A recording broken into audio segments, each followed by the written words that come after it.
ಬಾದಾಮಿಯ ಕಾಕನೂರಿನ ಎಸ್ಬಿಐ ಶಾಖೆಯಲ್ಲಿ ದಿನಾಂಕ 2/9/2025 ರಾತ್ರಿ ಕಳ್ಳತನ ನಡೆದ ಬಗ್ಗೆ ವರದಿಯಾಗಿದೆ. ಮಾಹಿತಿ ಪಡೆದ ನಂತರ ಎಸ್ಪಿ ಹೆಚ್ಚುವರಿ ಎಸ್ಪಿ, ಡಿವೈಎಸ್ಪಿ, ಸಿಪಿಐ ಮತ್ತು ಪಿಎಸ್ಐ ಸೇರಿದಂತೆ ಹಿರಿಯ ಅಧಿಕಾರಿಗಳು ಸ್ಥಳಕ್ಕೆ ಭೇಟಿ ನೀಡಿದರು. ಪ್ರಾಥಮಿಕ ತನಿಖೆಯಲ್ಲಿ ವೃತ್ತಿಪರ ಗ್ಯಾಂಗ್ ಭಾಗಿಯಾಗಿರುವುದು ಪತ್ತೆಯಾಗಿದೆ. ದುಷ್ಕರ್ಮಿಗಳು ಹಿಂಭಾಗದಿಂದ ಪ್ರವೇಶಿಸಿ ಸಿಸಿಟಿವಿ ಕ್ಯಾಮೆರಾಗಳ ಮೇಲೆ ಬಣ್ಣ ಎರಚಿದ್ದಾರೆ ಮತ್ತು ಗ್ಯಾಸ್ ಕಟ್ಟರ್ ಬಳಸಿ ಲಾಕರ್ಗಳನ್ನು ತೆರೆಯಲು ಪ್ರಯತ್ನಿಸಿದ್ದಾರೆ. 3 ಲಾಕರ್ಗಳಲ್ಲಿ 1 ಲಾಕರ್ ತೆರೆಯಲಾಗಿದ್ದು ಉಳಿದ 2 ಹಾಗೆಯೇ ಉಳಿದಿವೆ.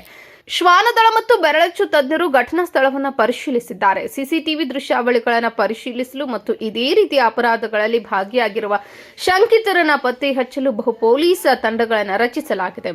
ಎಚ್ಚರಿಕೆ ವ್ಯವಸ್ಥೆಗಳು ಮತ್ತು ಸಂಬಂಧಿತ ಕಾರ್ಯವಿಧಾನಗಳನ್ನು ಪರಿಶೀಲಿಸಲು ಪೊಲೀಸರು ಬ್ಯಾಂಕ್ ಅಧಿಕಾರಿಗಳೊಂದಿಗೆ ಸಮನ್ವಯ ಸಾಧಿಸುತ್ತಿದ್ದಾರೆ. ಎಫ್ಐಆರ್ ದಾಖಲಿಸಲಾಗಿದೆ ಮತ್ತು ಎಲ್ಲಾ ತಾಂತ್ರಿಕ ಮತ್ತು ವೈಜ್ಞಾನಿಕ ಪುರಾವೆಗಳನ್ನು ಸಂಗ್ರಹಿಸಲಾಗುತ್ತಿದೆ.